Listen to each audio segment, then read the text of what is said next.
In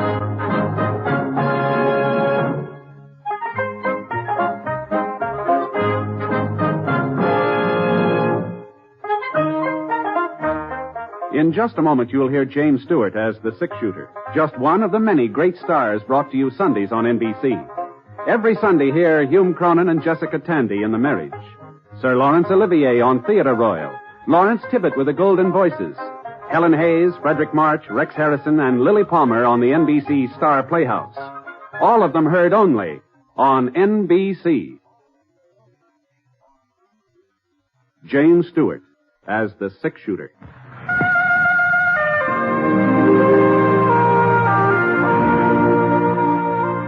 The man in the saddle is angular and long-legged. His skin is sun-dyed brown.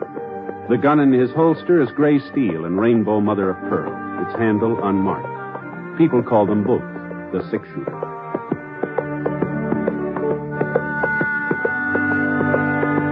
Coleman, America's leader in modern automatic home heating equipment, and the National Broadcasting Company present James Stewart as the six-shooter. A transcribed series of dramas based on the life of Britt Ponset, the Texas plainsman who wandered through the Western Territories, leaving behind a trail of still-remembered legends.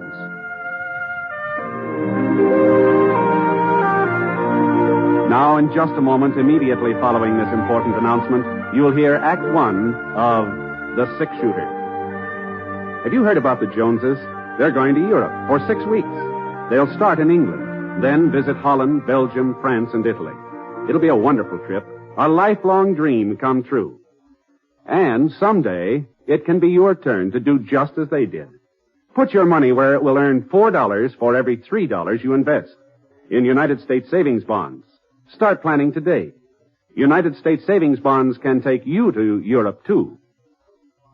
Now, Act One of The Six-Shooter, starring James Stewart.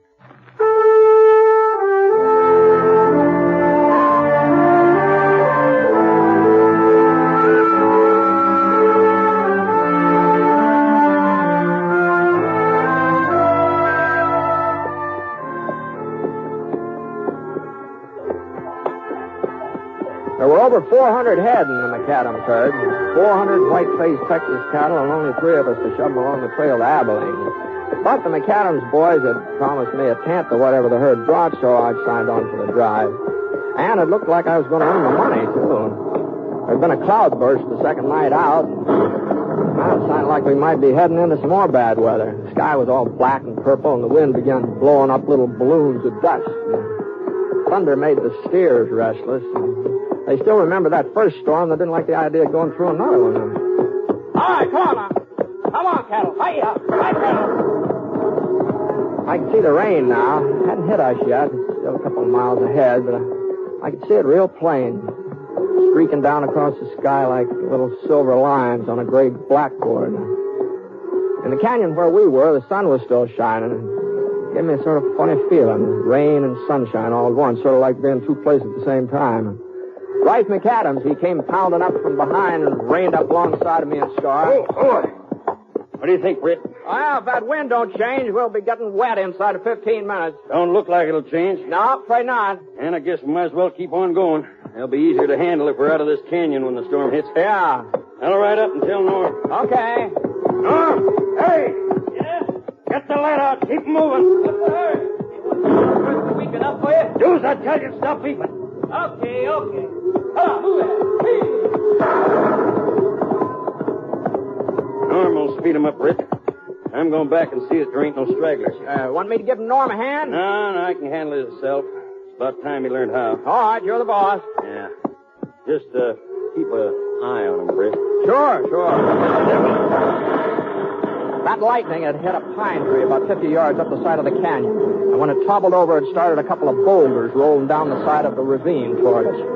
That was all the cattle needed to set them off. One of the longhorns took a look at the rock and let out a bawl that told the other animals to get out of his way. Hey, stop him, Norm! Stop him before they get Life circled around and galloped over toward his brother.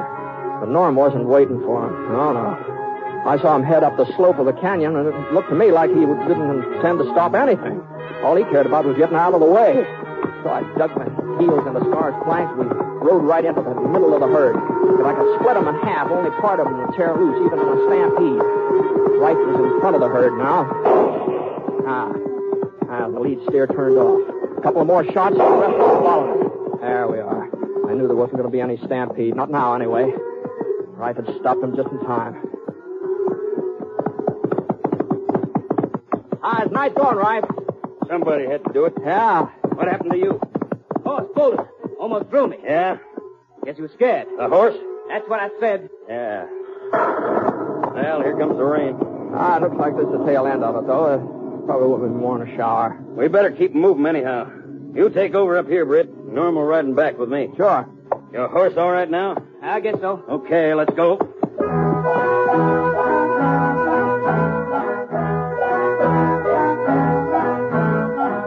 About half an hour later, the rain let up. It was nearly sundown, and a green-yellow rainbow arched up over the hills to the east, and Rife decided to make camp for the night. Neither of the McAdams brothers said much during supper, and afterwards Norm sort of moved off a couple of yards from the campfire and started playing his mouth organ.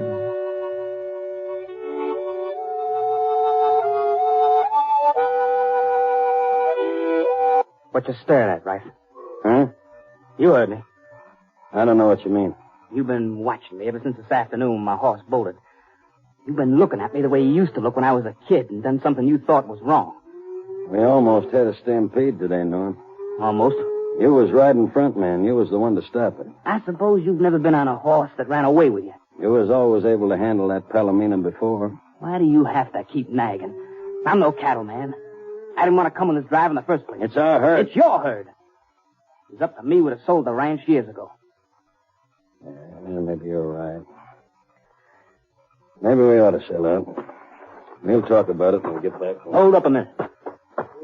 Thought it was my turn to look after the cattle tonight. It's been a pretty hard day. You're probably tired. I'll wait till... I'm no more tired than you are. Okay, Norm. I'll be over on that hill over yonder. Well, you're not serious, right, about selling out, are you? There's something in what Norm says. He's no cattleman. Well, maybe not, but you are. I can always get work somewhere. Carrie'd probably be happier in town anyway. Carrie? My wife. Oh, well, I didn't know you were married, right? Yep, last winter. She's staying with her folks in Bradley while we take the cattle north. Is that so? Carrie's a fine girl, Britt, younger than I am, about Norm's age. Young and pretty. You'll like her, everybody does. Yeah, even Norm. First time in our life him and me have ever agreed on anything or anybody. Well, She told me not to take him with us on this drive, said he'd never make it. I should have listened to her. now, he's pretty young, right? This is his first cattle drive. For all we know, his horse maybe did run away with him, you know? Norm did the running, not his horse. He's no good, Britt. I guess it's my fault. I guess I brought him up wrong, but he's no good. You're not his father. You're not to blame for how he turned out. I'm the only father he ever had. Our old man died when Norm was just a baby, and Ma just lasted a couple of years after that. Oh, I'm sorry. I was 13, practically full-grown when she passed on, but Norm was only 4.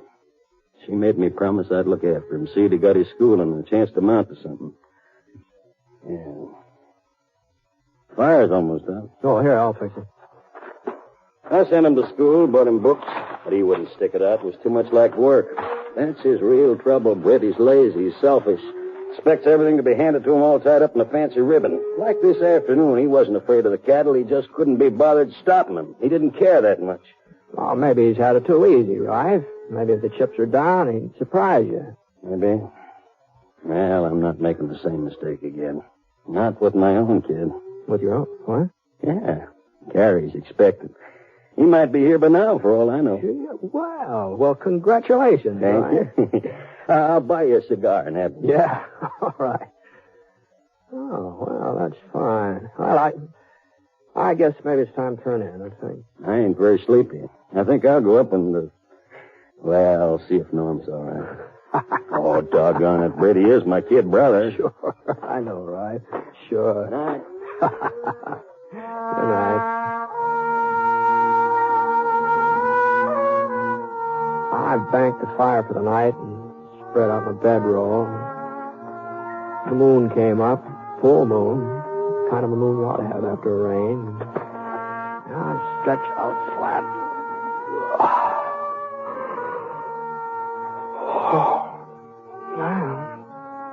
except for a couple of rocks right in the small of my back.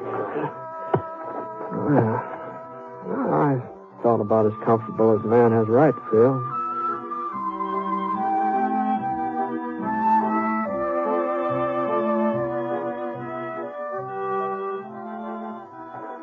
Right? No, it's me. Oh. I thought you were looking after the herd. Rife come nosing around. Guess he don't trust me. So if he wants to stay up all night, that's his business. Sorry. Yeah, we got nothing but heroes on this drive. How do you figure that? Well, you're the six-shooter, ain't you? Supposed to be the fastest man with a gun west of Kansas City. East of there, too, from the way folks tell it. No, you shouldn't believe everything you hear, Norm. I don't.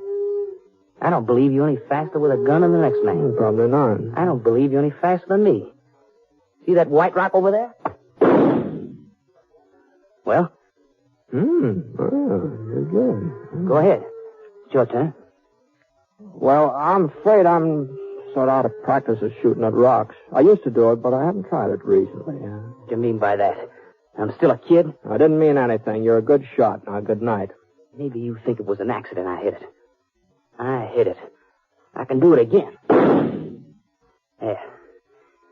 See that? Good night. Oh. The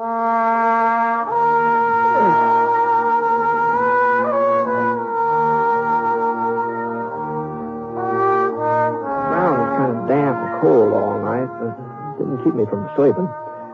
And when I finally woke up, the sun was just starting to shove the sky away from over my head. A couple of seconds, I couldn't quite decide whether to open my eyes or not, but the smell of coffee made me make up my mind. Oh! Morning. Morning. Want some Java? Yeah, thanks. Where's Norm? Taking a bath? Taking a bath? Yeah. Found a water hole the other side of the hill. Oh. He'll be back any minute. Trust Norm to keep himself duded up. It wouldn't surprise me if he showed up wearing a clean shirt. Yeah. Well, you can't blame a fellow for... Yeah, what's this? Oh, that looks like a letter. Oh, here, it's yours. Mine? Well, it says Love, Carrie. Isn't that your wife's name? Carrie? Yeah. Yeah, here. Read it to me, Britt. What? Out loud. Read me what it says. Well, I'm not interested in somebody else's mail, Life. I especially love letters. Is that what it is? Well, you ought to know. It's yours, isn't it? No, Britt, it ain't. Carrie ain't never written me. She knows I can't read. It's Norm that had the schooling. Remember, Britt? I told you last night. Yeah, I remember. Read me what it says. Go on, Britt. Read it.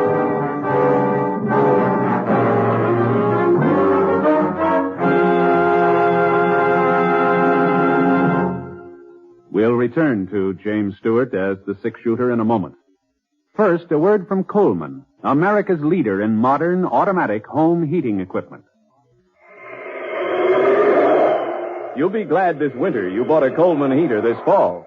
Yes, as you sit back in your easy chair, snug and comfortable, you'll be glad you bought a Coleman heater. You'll enjoy floor-to-ceiling warmth in those rooms you could never heat before. Get your Coleman oil or gas heater now during Coleman's big bonus sale. Here's what you get. First bonus, a new low price. Yes, now you can get a dependable Coleman automatic heater at a new low price. Second bonus, a new low operating cost. Coleman saves you up to 25% on heating bills because Coleman gives you maximum heat from your fuel. Third bonus, a 32-piece set of Libby's Safe Edge glassware worth $14. It's free with your new Coleman heater. Get 3 big bonuses. Get your Coleman oil or gas heater now during Coleman's big bonus sale. This sale is for a limited time only. So see your Coleman dealer tomorrow. You'll find his name and address in your telephone directory.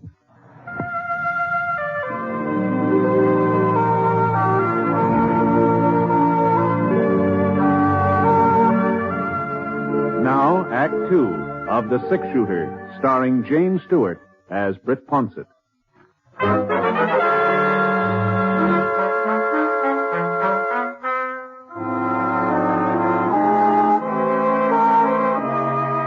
sun was warming the back of my neck as I stood there facing Life, holding that piece of lavender paper in my hand. I looked down at the letter and then up at Rife again. He was just standing there, waiting, not moving. Not any part of him moving except the vein in his throat that jumped out a little throbs. I'm waiting, Britt. Now, it's not my letter, Rife, and I guess it isn't yours. It concerns me, don't it? It's from Carrie. It's from my wife. Well, that's between you and her. I want to know what it says, what she's been writing to Norm about. Go ahead, Britt. Read it to him. Oh, maybe you'd rather I told you what it says, right? It says, Carrie loves me. That she'll always love me, and it goes into detail. You rotten little what? Stay where you are, right? You think that gun will stop me? I'll break your neck. You're walking right into it, right? Now, put it away, Norm. You wanted a sample of my shooting last night. You put that gun away and you'll get it. What am I supposed to do? Take you both on? This isn't my argument. It'll take 3 of us to get that herd to Abilene. I just want to be sure there'll be 3 of us to do it. There ain't going to be 3, Britt. You've taken everything from me. All your life you've taken everything, but you're not taking Carrie. All right, that's enough, right? Come on now. I meant what I said about finishing that drive. 2 men may not make it, and I'm going to be sure I'm not going to lose that money you promised me. Now, come on. Now, straighten up here. What's the matter with you? You both able to ride now? Yeah. All right. I'm able. Norm, what about you? Sure. All right, now, come on. Let's get started. I dumped out the coffee and covered up the fire while Norm got the horses. We saddled up and got the herd underway. Norm moved out to the front, and I stayed in the middle. Rife brought up the rear. I figured it'd be just as well if I stayed between them. I looked back a couple of times, and whenever I did, I saw Rife staring at Norm, watching every move he made. But he didn't say a word. All day long, he didn't say a word.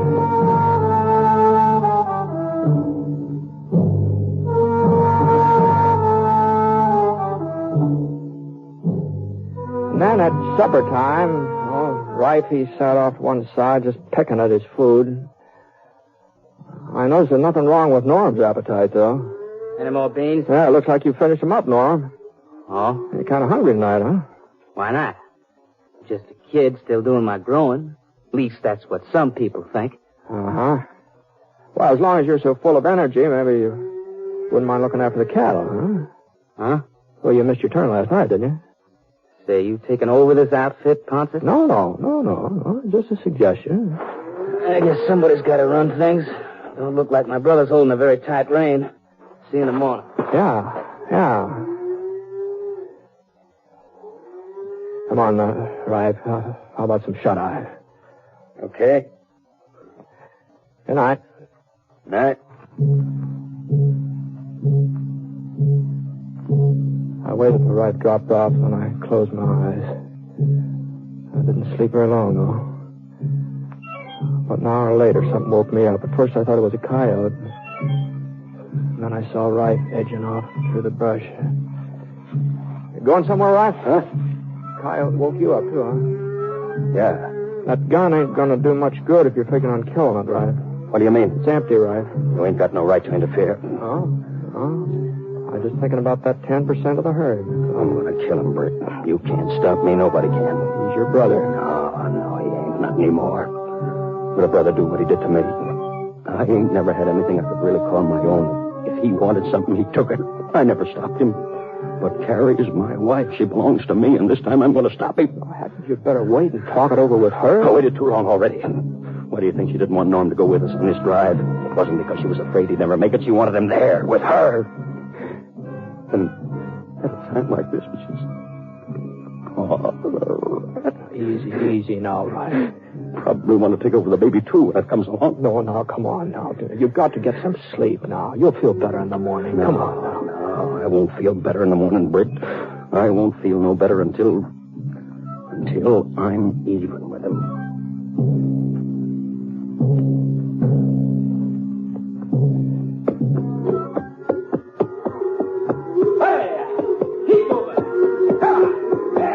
I guess none of the 3 of us got much sleep that night, and by noontime the next day, that saddle of mine was a little harder than usual. I'd been sort of keeping my eye on Rife. He was still riding behind me. But the sun was getting hot, and I was kind of drowsy, so I just sort of jogged along for the next few miles, not paying much attention to anything or anybody. If Scar hadn't given me a jolt, easy, boy, easy now.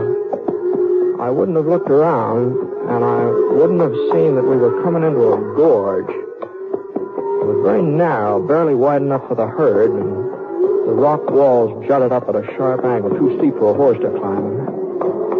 By the time I got my bearings, it was too late. This was just the kind of a place Wright was looking for. I couldn't see him now, but I knew he was doing the firing, and I knew why. He was trying to stampede the cattle. And there in the gorge, Norm wouldn't be able to get out of the way. There was no chance of getting back to stop Wright. All I could do was just jam right into the middle of the herd. Come on, boy. Now, come on. Come on. Come on. Scar fought his way past a couple of steers. I tried to keep them under control, but the ones from the rear started pressing forward in earnest, and there just wasn't no holding the rest of them. And we was right in it now, a real stampede. This was Wright's way of killing his brother, and I wasn't so sure I was going to fare any better than Norm. A couple of the cows shoved against us, almost toppled us over. Scar was pretty certain to lose his footing before we could get much further, and I jerked out my gun. I cleared us a little path, but the cattle plugged up before we get through. All of my shooting was just making things worse. There was nothing to do now but just give Scar his hit. Let him run with it. I hadn't had time to worry about Norm. I didn't know what had happened to him. I didn't even think about him until it... Hey, that wasn't Wright firing. That wasn't Wright firing. That was from up ahead. Well, the herd was half crazy now. They'd been shot at from all directions. They didn't know where to turn now. I rose up in my stirrups and looked forward. Norm was holding his ground at the mouth of the gorge. He could have gotten away, all right, but he was holding his ground. I hadn't lifted myself up. Maybe I would have been able to hang on when the cattle twisted around and started changing direction. As it was, Scar held his ground, flattened out behind a rock. That was the only thing that saved my neck. I rolled under him. The cattle, as they swung around, started heading back to the water.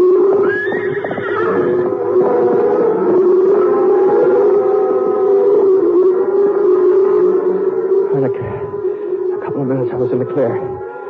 The cattle passed me by. I pulled myself up to my feet, and I looked around. The herd was still out of control. They're charging out the other end of the gorge. And then I got a flash of Wright. Norm must have heard it too. Right! Right! Norm came pounding past me, firing at all the way like a crazy man, trying to get through to his brother. Where are you, Right? Right!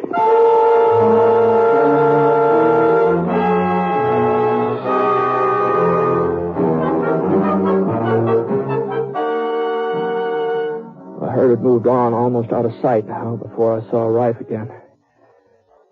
He was lying on the ground in a smear of sticky red dust, and Norm was there bending over him when I got up to him.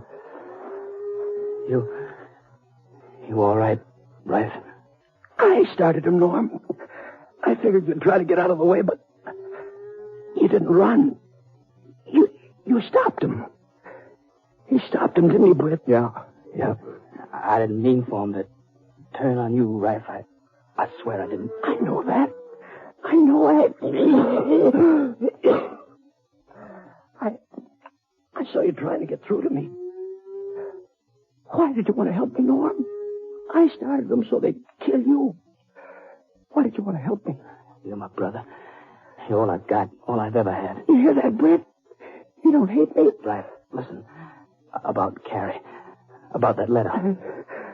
It's all right, Norm. I don't blame you. I don't blame Carrie. But she loves you, Rife. That letter was written a long time ago, before you and her were married, before she even knew you. A long time ago? Yeah, I've carried it with me ever since. I was in love with her, but she wasn't in love with me, not ever. And when you come along, she realized that she's never had anything to do with me since. I only kept the letter so that I could show it to you, and you got to riding me the way you did yesterday. You're telling the truth. You know I am, don't you? Yeah, I guess I do. Sure. I guess I've known it all along. When Carrie told me about us having a baby, I was so happy and proud it almost spilled over. I guess a man couldn't feel that way if he wasn't sure of his wife. Take it easy, Rife. Now, don't try talking too much. What's the matter with you, Britt? You think them cattle finished me? No, of course not. You said it'd take all three of us to get to Abilene. That's the way it's going to be. All three of us. Sure. You and Norm and me. Maybe a while before I can get on my legs, but you just give me a couple of hours rest while you're rounding up the herd. A couple of hours and I'll be around to...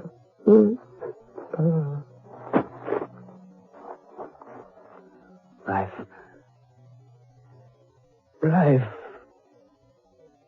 He's dead, Norm. But it can't be. He was feeling better. You heard him. Well, a man don't always know when he's dying, Norm. Sometimes a man's lucky. Britt, Yeah.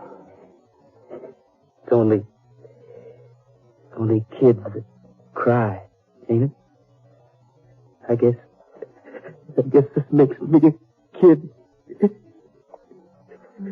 Oh, I wouldn't say that, Norm. I'd say you've done a lot of growing up today.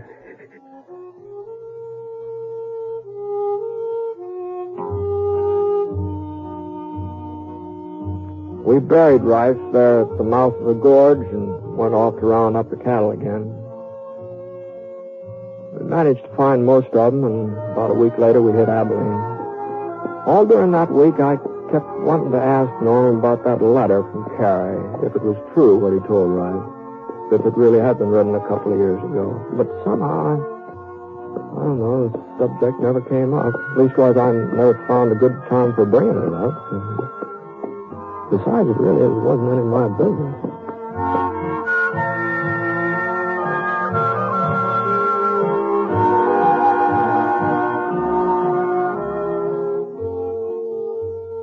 Beginning tomorrow night, Fibber McGee and Molly return to the air in a new series of programs. Yes, beginning tomorrow night, you'll hear those wonderful folks from 79 Wistful Vista, Fibber McGee and Molly, every night, Monday through Friday on NBC. As a matter of fact, this is the week that will see 28 new programs beginning on the NBC Radio Network. And you'll find that an evening with NBC Radio is an evening sure to entertain. So make a date to keep your dial set where you hear the familiar NBC chimes. Your invitation to the best in radio programming.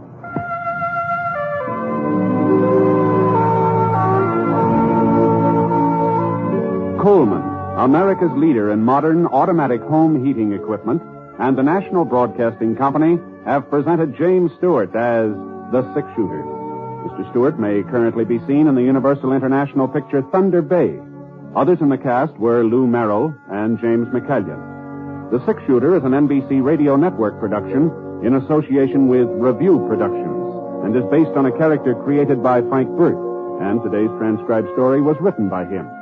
Special music was by Basil Adlam, and the entire production is under the direction of Jack Johnstone. All characters and incidents were fictitious, and any resemblance to actual characters or incidents is purely coincidental. This is Hal Gibney speaking. Listen to Last Man Out, one of the Magic 28, next on the NBC Radio Network.